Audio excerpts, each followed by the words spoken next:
성도 여러분, 안녕하십니까? 에스라의 나무 강단에서 방송하는 우리 교과 해설 시간입니다. 오늘은 제3과를 함께 연구하시겠습니다. 오늘의 제목은 결혼에서 가져온 심상이라는 제목입니다. 제가 25년 전에 미국을 한번 여행한 적이 있습니다.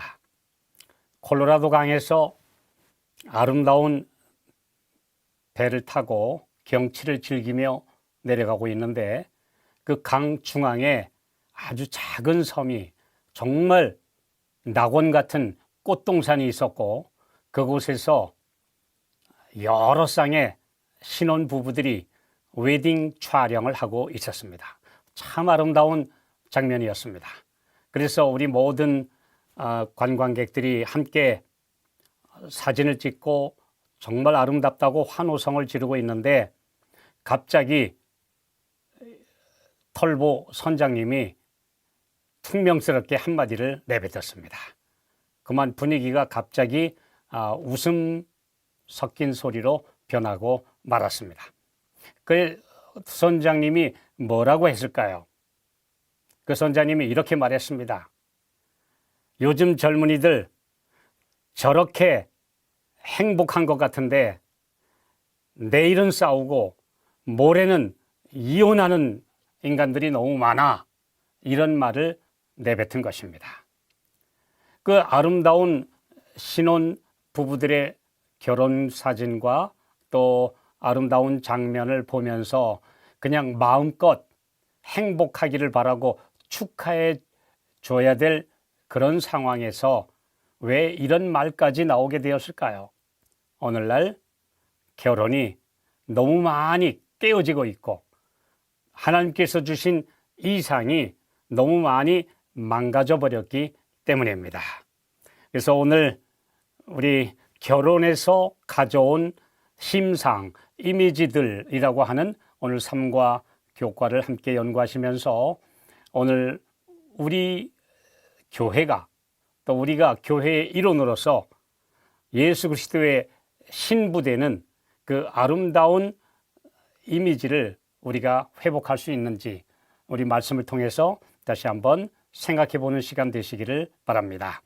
기억절을 읽겠습니다. 천사가 내게 말하기를 기록하라. 어린 양의 혼인잔치에 청함을 받은 자들이 복이 있도다 하고 또 내게 말하되 이것은 하나님의 참되신 말씀이라 하기로. 자, 어린 양의 혼인잔치에 청함을 입은 자들이 복이 있다. 오늘 그러면 우리는 그 혼인잔치에 들어갈 하나님의 백성들, 곧 교회의 일원으로서 아름다운 옷을 입은 곧 그리스도의 의를 입은 마지막 하나님의 백성들로서 준비되고 있는지 우리 자신을 살펴볼 때입니다. 말씀을 보면 하나님께서 최초의 결혼을 주례하셨다. 이 제도를 제정하신 분은 우주의 창조주이시다. 혼인은 존귀한 것이다.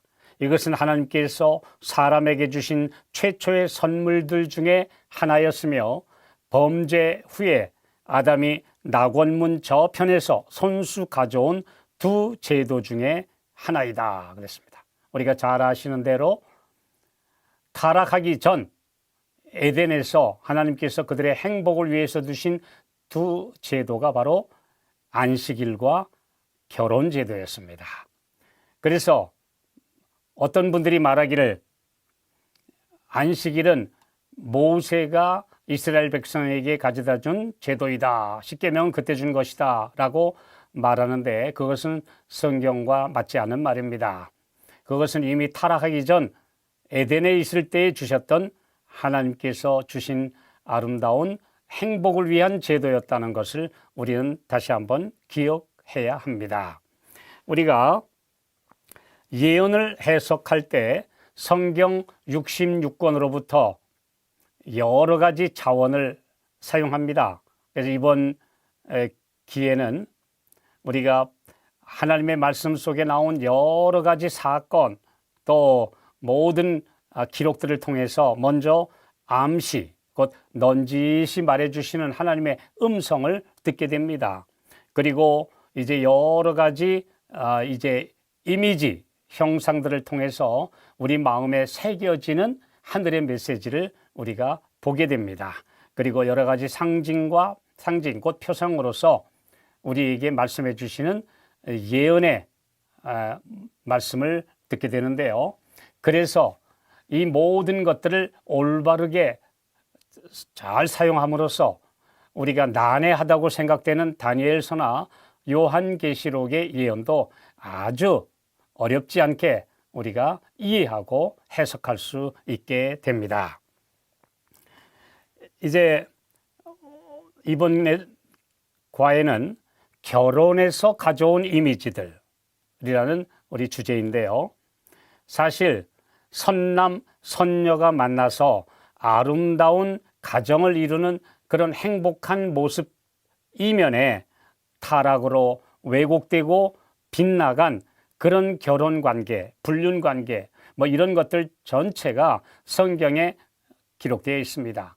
하나님의 백성들을 택하셔서 주님과 하나 되도록 계획하신 결혼 제도가 또 가르치고 있는 이 진리가 많이 왜곡되어 버렸습니다.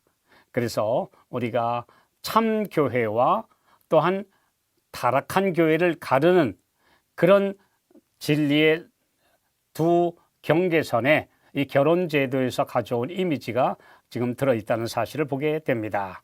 그래서 이제 빛나고 순결한 여인으로 표상된 하나님의 참 교회가 있는 반면에 세상의 정치 세력이나 경제 또 사회적 모든 인기를 먹고 사는 그런 타락한 그런 교회들이 음녀로 표상되었습니다.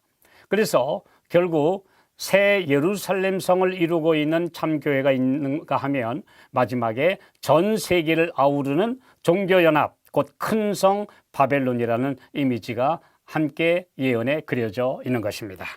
자, 오늘 이제 첫 번째 날 우리 첫 날 소지를 함께 보시겠습니다. 이제 한 몸, 우리가 잘 아시는 말씀대로 이러므로 사람이 부모를 떠나 그 아내와 합하여 그 둘이 한 육체가 될지니 이 비밀이 크도다. 내가 그리스도와 교회에 대하여 말하노라 그랬습니다.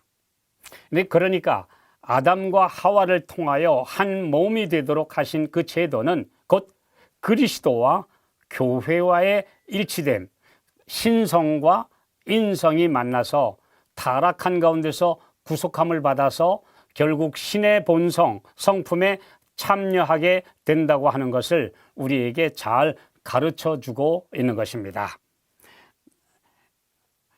사람은 하나님께서 흙으로 만드셔서 창조하시면서 바로 남자와 여자로 창조되었습니다. 우리가 창세기 2장 18절에 있는 말씀대로 사람이 홀로 있는 것이 좋지 못하니 내가 그를 위하여 돕는 배필을 지으리라 하시니라. 그래서 조금 심하게 말하면 우리 사람은 사실 반쪽입니다. 누가 도와주지 않으면 무언가 좀 모자란 듯한 그런 사람들입니다.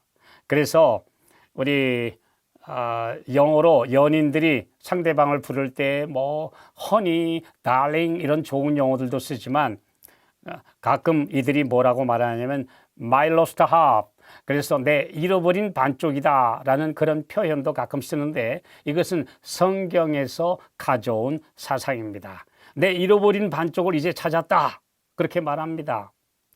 그러면 얼마나 사랑하고 아껴주고 둘이 하나가 되어야 할 텐데 그렇지 못한 것이 오늘날의 현실입니다. 그러나 우리 주님은 그렇지 않습니다. 비록 우리 주님을 배신하고 떠나가는 많은 경우에도 끝까지 참고 기다리시는 그런 아름다운 남편으로 자신을 소개하고 계십니다. 우리가 이 세상을 살면서 우리가 깨닫고 있는 한 진리를 보면 흙으로 창조된 지구는 이분법의 지배를 받습니다.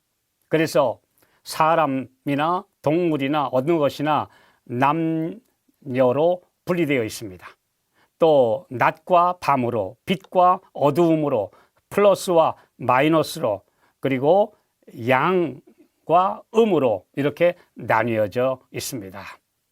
그래서 비록 아담이 그 자체로는 완전하고 흠없게 창조되었지만 그러나 역시 돕는 배필이 필요했다. 그래서 그의 몸에서 그의 갈빗대를 꺼내서 여자를 만들어 주셔서 함께 사랑하고 하나가 되었을 때에만 행복할 수 있고 또 생명을 잉태할 수 있고 그래서 하나님의 형상을 닮아갈 수 있도록 그렇게 창조되었습니다. 그래서 우리가 아주 예수님의 말씀 중에서 아주 특별한 말씀들을 보게 되는데요. 마태복음 22장 30절에 보면은 부활하여 하늘에 가는 사람은 시집가고 장가가지 않는다. 하늘에 있는 천사들과 같으니라 라는 말씀을 예수님이 하셨습니다. 왜 그런 말씀을 하셨을까요? 저도 오랫동안 그 말씀이 꽤 궁금했습니다. 아니, 젊은이들 중에는 가끔 저는 그러면 결혼도 못했는데 하늘에 가면 평생 혼자 살아야 됩니까? 이렇게 질문하는 경우도 제가 보았습니다. 왜 하늘에 가면 시집가고 장가가는 일이 없다고 예수님이 말씀하셨을까요? 하늘은 남성과 여성으로 분리된 낮은 몸이 아니기 때문입니다. 천사는 그래서 그 자체가 결코 남녀로 갈려져 있지 않습니다. 우리가 성경에 나타난 천사의 이미지나 실제로 천사가 나타난 기록들을 보면 반드시 남성의 모습으로 나타나 있습니다. 그것은 절대로 천사는 남녀로 분리된 존재가 아니라는 것, 결혼하는 존재가 아니라는 것을 가르쳐 줍니다. 그래서 이 진리를 깨닫지 못하는 개신교의 여러 성경 주석에 보면 창세기 6장 3절에 하나님의 아들들이 사람의 딸들과 결혼하여 자녀들을 낳았다라는 그런 주석을 합니다. 그런데 거기에 하나님의 아들들을 천사로, 그래서 천사들이 내려와서 인간 여성들과 결혼하여 자녀를 낳았다라고 이런 해석들을 하는데요. 오늘 우리 재림교회는 예언의 신의 주석을 통해서 그리고 이 예수님이 말씀하신 정확하게 천사는 결혼하지 않는 존재라고 하는 이 말씀을 통해서 그 말씀이 전혀 성경과 맞지 않는다는 것을 분명히 알 수 있습니다. 하나님의 아들들은 셋의 후손들, 곧 신실한 하나님의 백성들이 이 세상의 여성들과 결혼함으로 타락했던 그런 서글픈 역사를 말해주고 있는 것뿐입니다. 우리는 성경에 근거를 두고 성경을 해석한다는 원칙에 의해서 이 진리를 정확하게 알게 됩니다. 우리 인간은 천사보다 조금 못하게 창조되었다고 시편 8편 5절에 말씀했습니다. 또 히브리서 2장 9절에 보면 예수님도 이 땅에 오셨을 때 천사보다 잠깐 동안 못한 존재로 육신을 입고 이 땅에 오셨다고 말하고 있습니다. 그래서 여기 우리 예언의 신에 있는 말씀을 좀 읽겠습니다. 하나님께서는 자기의 영광을 위하여 인간을 창조하셨으니 시험과 시련을 거치고 난 다음에 인간 가족은 하늘 가족과 하나가 되게 할 계획이셨다. 만약 인간들이 그분의 모든 말씀에 기꺼이 순종한다면 그들로 하늘을 다시 채울 것이었다. 따라서 아담은 충성스러운 천사들과 같이 순종하는지 아니면 배역하는지를 보이도록 시험을 받아야 하였다. 우리가 여러 말씀에서 볼 수 있는 대로 하늘 천사 3분의 1이 타락하여 빈 자리를 구속받아 하늘에 간 우리 인류 가족이 그 자리를 채울 것이라고 하는 놀라운 말씀들을 우리는 예언신을 통해서 알 수가 있습니다. 그래서 아담과 하와가 만약에 범죄하지 않았다라면 그들은 자녀를 낳고 그 자녀들을 정말 잘 교육시켜서 이 아름다운 자녀들로 성장시키고 이 지구가 아주 신실한 하나님의 백성들로 잘 채워져서 하늘 빈 자리를 채우도록 잘 준비시킬 것입니다. 그렇게 되면 하나님께서는 어느 날 그들의 마음을 완전히 한 단계 업그레이드 시켜주셔서 천사의 몸으로 해서 영광스러운 몸으로 우리를 올려주실 것이었습니다. 그러면 하나님의 계획이 실패했을까요? 그렇지 않습니다. 우리 마지막 때에 구속받아 하늘에 간 그 성도들이 바로 그 일을 완성하실 것이며 하나님의 계획은 그대로 이루어질 것입니다. 이것이 우리가 배우는 구속사의 진리입니다. 결혼 제도를 주신 목적은 무엇일까요? 첫째로 타락과 구속의 역사를 미리 내다보신 하나님께서 우리 속량으로 하나 되는 예수님의 대속과 그분의 피 흘리심으로 우리를 죄에서 구원하시고 죄값을 치르시고 새롭게 변화시키셔서 이 하나님과 하나 되는 존재들로 만들어 주신다는 것입니다.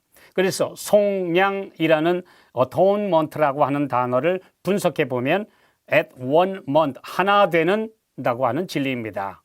그래서 오늘 결혼 제도를 통해서 두 사람이 하나에 이르는 과정이 곧 예수님께서 교회를 위하여 피를 흘리시고 구속하셔서 하나로 만드시는 과정을 예표하고 담고 배워가도록 계획하셨다는 사실입니다.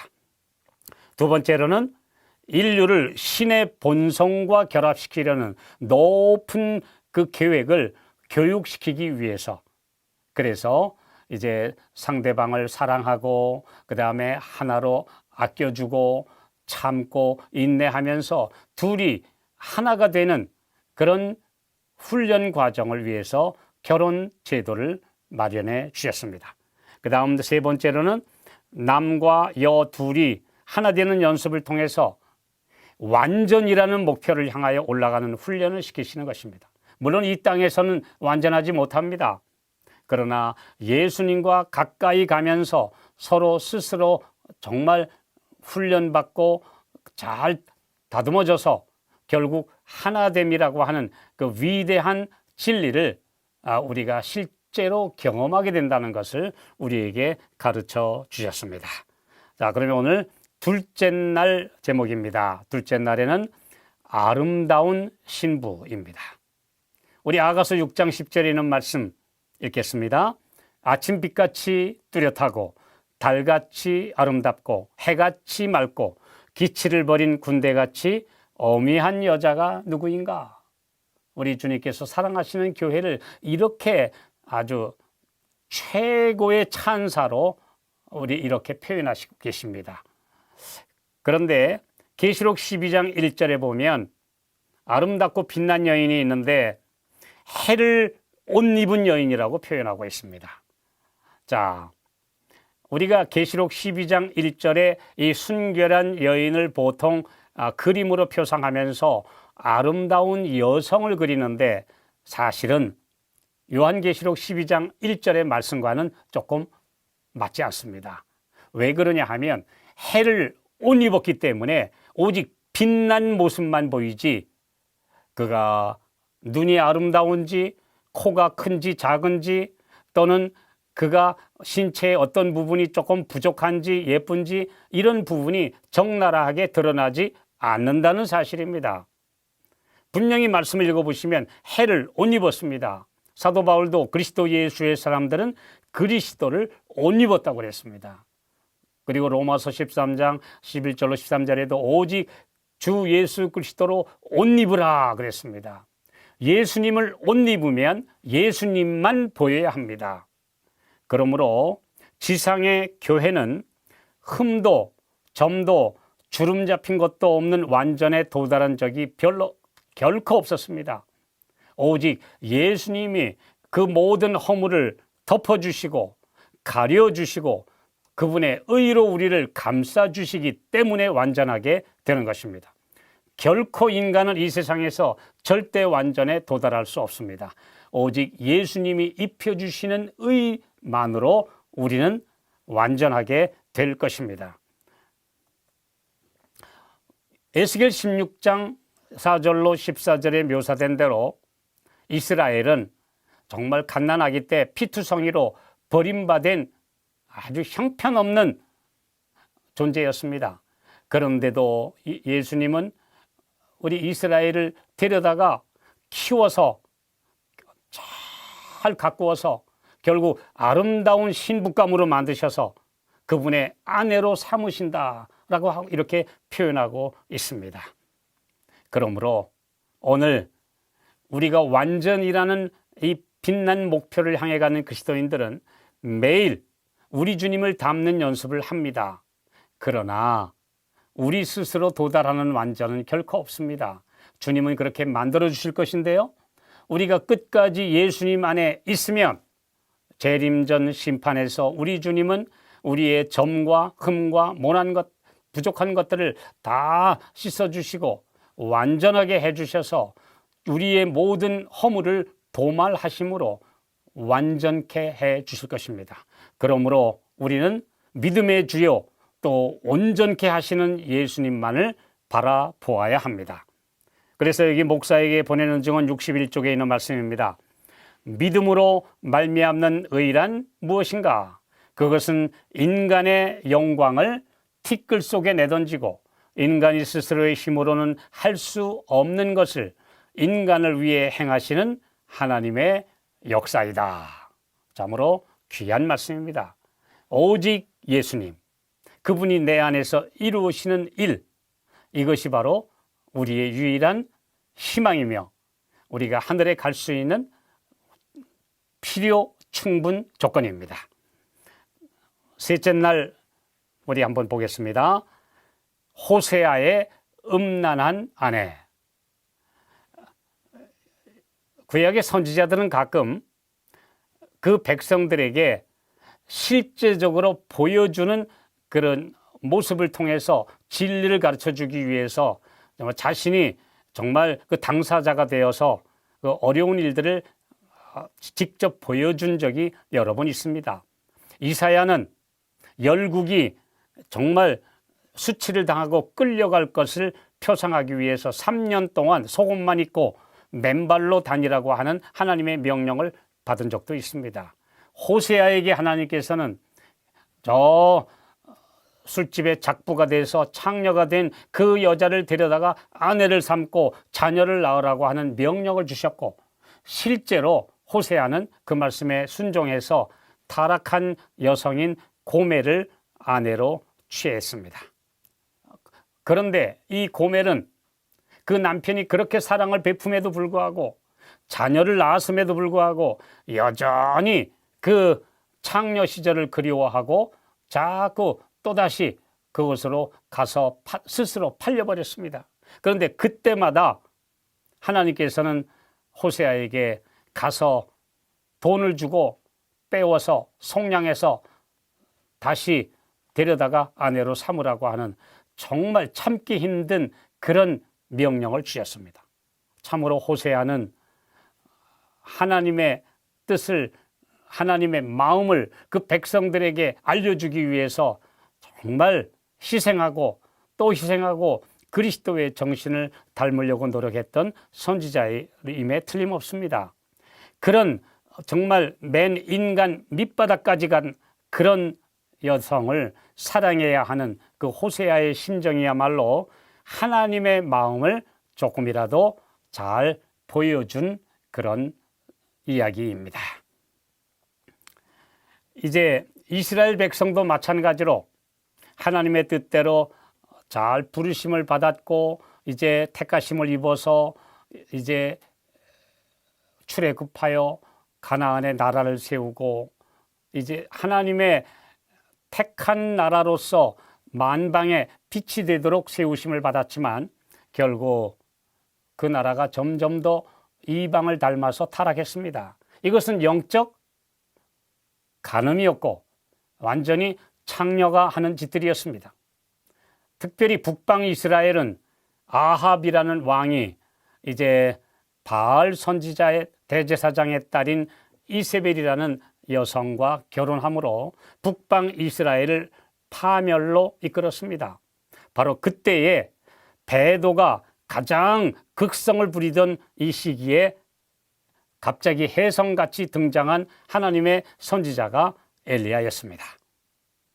그런데 이 마지막 시대에도 역시 계시록 17장에 예언된 음녀, 그래서 결국 나중에 18장에 보면 바벨론이 이제 아주 완전히 전 세계를 음녀로 만들고 온 백성들을 이제 타락시키는 바로 그때에 하나님의 참 백성들은 핍박을 받고 소수로 몰려서 고난을 당할 그때에 이제 마지막 엘리야가 등장합니다. 그러므로 마지막 엘리야는 바벨론에서 나오라는 세 천사의 기별을 가진 남은 백성입니다. 우리가 지금 엘리야로서 잘 훈련되고 있는지, 그러한 기별을 전할 수 있는 사람들로 우리가 훈련되고 있는지 자신을 살펴보아야 할 때입니다. 이 음녀가 전 세계를 미혹시켜서 바벨론에 속하게 만들고 바벨론의 자식들이 되게 한 그 모든 음녀의 잔에 있는 그런 포도주는 거짓 교리들이라고 우리 증언에 말씀하고 있습니다. 그러면 교황권에서 만들어서 이제 전 세계를 미혹시켰던 그런 사상들이 무엇이었습니까? 영혼 불멸설, 영원 지옥설, 그리고 어떤 교회들은 그리스도의 신성을 부인합니다. 그리고 일요일 신성설로 하나님의 계명을 무너뜨립니다. 마리아를 완전히 신격화하고 마리아를 중보자로 만들었습니다. 심지어 연옥설이라고 하는 해괴한 이론까지도 만들었습니다. 인간 사제들에게 고해 성사를 하도록 하고 성만찬을 완전히 화채설로 둔갑시켜버렸고 신부와 수녀의 독신주의나 그다음 행함으로 말미암아 얻는 구원의 여러 가지 고행으로 중세의 우리 수도원 같은 것들이 그러한 사람들을 완전히 성경의 원칙에서 멀어지게 했습니다. 그런데 그 바벨론에서 이제 교황권에서 종교 개혁을 통해서 나온 오늘날의 프로테스탄트 개신교회가 이러한 바벨론의 포도주 중에 상당 부분을 버리지 못하고 그대로 가지고 있다는 사실, 그래서 만국을 지금도 미혹해 한다는 사실을 우리는 다시 한번 깨달으면서 순수한 하나님의 말씀의 진리로 돌아가는 것, 이것이 오늘날 우리가 해야 할 마지막 종교개혁이며 온 세상에 외칠 하나님의 백성들의 사명입니다. 넷째 날 말씀을 보겠습니다. 이삭과 리브가, 이제 아브라함의 아들 이삭 역시 이제 아들이 필요했는데 신부감을 어떻게 구하느냐. 이미 벌써 가나안은 벌써 죄악이 만연하기 시작을 했습니다. 그래서 아브라함은 가나안의 여인들 중에서 신부감을 취해서는 안 된다. 그래도 내 아버지의 가족들, 형제들의 가족 중에서 옛신앙 풍습이 남아있는 여성 중에서 아내를 택하라. 그래서 이제 멀리 그의 종 엘리에셀을 보내서 리브가라고 하는 아름다운 여성을 만나게 됩니다. 동화 같은 이야기가 펼쳐지죠. 그런데 그 리브가가 동의함으로 이제 하나님의 백성에 이제 가담하게 되고 약속의 조상의 대열에 참여하게 됩니다. 그러므로 부르심이 있을 때 기꺼이 순종하는 것이 하나님의 백성이 되는 첫 번째 중요한 단계입니다. 그런데 또 오랜 후에 그들의 아들 야곱이 다시 그곳으로 가서 이제 외삼촌의 두 딸들과 결혼하게 됩니다. 레아와 라헬과 결혼합니다. 그러나 이후에 점점 더 배도의 물결이 그곳까지 덮쳐서 결국 아브라함의 형제 나홀의 가족들 중에서는 리브가와 레아와 라헬이라는 이 세 여성을 빼고는 다 아랍 족속에 그만 동화되고 말았습니다. 왜 그랬을까요? 아브라함이 갈대아 우르에서 부르심을 받았을 때 함께 나왔던 그의 동생 나홀이 중간에 머물고 말았기 때문에 일어난 현상입니다. 하나님의 백성으로 부르심을 받았으면 끝까지 가야 합니다. 그런데 중간쯤에 머물고 적당히 세상과 타협하고 말았기 때문에 그 아브라함의 형제 나홀의 후손들은 결국 아랍화되고 말았다는 사실. 이것은 우리에게 아주 중요한 메시지를 던져주고 있습니다. 오늘 하나님의 백성들이시여 말씀에 순종하셔야 합니다. 적당히 세상과 손잡으면 우리의 자녀들이 결국 세상에 동화되고 말 것입니다. 이 진리를 우리는 꼭 기억해야 합니다. 그래서 바벨론 포로에서 돌아온 에스라와 느헤미야가 개혁한 두 큰 주제가 뭐였습니까? 안식일을 거룩하게 지키는 것은 중요한 정체성이었으며 그 다음엔 이방인과의 결혼을 아주 엄금해서 순수한 하나님의 백성들의 그 가족을 보존하는 것, 이것이 바로 아주 중요한 과제였습니다. 우리 증언복음 2권 119쪽에 있는 말씀입니다. 나의 자매여, 만일 그대가 그늘이 결코 거치지 않는 가정을 소유하기를 원치 않으면 하나님의 원수가 된 자와 결합하지 말라. 이 말씀을 명심하게 되시기 바랍니다. 다섯째 날입니다. 큰 음녀가 심판받습니다. 결국 순결한 신부인 하나님의 참 교회와 연합할 것이냐, 아니면 적당히 신앙하다가 타락한 교회와 연합해서 나중에 온 세상을 다 포함하는 그런 종교 연합 세력에 소속되고 말 것이냐. 결국 그것은 음녀가 되는 길이고 그 음녀는 결국 멸망하게 될 텐데요. 계시록 19장에는 아주 끔찍한 경고가 기록되어 있습니다.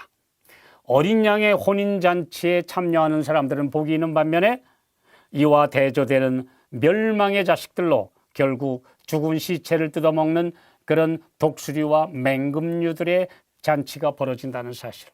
오늘 우리는 어느 잔치에 들어갈 준비가 되어 있는지 생각해 보아야 합니다. 창세기 6장 3절에 보면 여호와께서 가라사대 나의 신이 영원히 사람과 함께하지 아니하리니 이는 그들이 육체가 됩니다. 킹 제임스 역에는 나의 신이 영원히 사람과 다투지 아니하리라 라고 말씀했습니다. 우리 목사에게 보내는 증언 182쪽에 보면 하나님의 인내와 자비는 언제까지나 계속되지 않을 것이다. 그러므로 지금 마지막 최후의 경고가 발해지기 직전에 우리 먼저 남은 무리에게 기회가 옵니다. 하나님의 인을 받을 것이냐, 새 천사의 기별을 받아들이고 그로 변화함을 입고 그 기별을 전할 백성이 될 것인가, 아니면 결국 세속화함으로 타락하고 타협하여 떨어져 나갈 것인가 하는 중대한 선택의 기로에 우리가 직면해 있습니다. 그래서 죄인이 계속 반항하면 나중에는 에브라임이 우상과 연합하였으니 버려두라는 선고가 내려지게 될 것입니다. 여섯째 날, 더 깊은 연구를 위해서 우리가 성경의 결혼 이야기는 시제적입니다. 그런데 그걸 너무 추상적으로 해석하면 안 되고요. 예수님의 이적인 보리떡 5개와 물고기 2마리가 이런 진리를 가졌다, 이렇게 너무 추상적으로 알레고리식으로 해석하는 그런 해석들은 경계해야 합니다. 또 심지어 예수님이 베드로에게, 제자들에게 그 배 오른편에 그물을 던져라 그랬더니 고기가 153마리가 있는데 그게 뭐냐, 153이 뭐냐, 이런 그 신비한 성경 해석 사조는 우리가 피해야 합니다. 역사적이고 문자적이며 실제적인 해석을 우리에게 하도록 말씀해 주셨습니다. 성경 해석 원칙에 충실하라, 이렇게 말씀해 주셨습니다. 특별히 우리가 마지막에 한 가지 생각해 보셔야 될 것은, 이제 혼인잔치가 하늘에서인가 이 땅에서인가. 그러면 혼인잔치에 청함을 입은 사람들이 이제 들어가는데, 만약에 하늘에 들어갔다가 예복을 입지 않으므로 다시 쫓겨 내려와서 이 땅에 떨어질 것인가? 그렇지 않습니다. 오늘 혼인 예복을 입어야만 혼인잔치에 들어가는데요. 그러려면 오직 예수 그리스도 우리의 의라고 하는 그리스도의 의를 받아들인 사람이 지금 말씀의 잔치, 또 미래를 내다보는 우리 정말 아름다운 하늘의 약속에 참여한다고 하는 진리를 우리에게 가르쳐 주신 것입니다. 이제 마지막으로 토의를 위한 질문 3가지를 제안 드리겠습니다.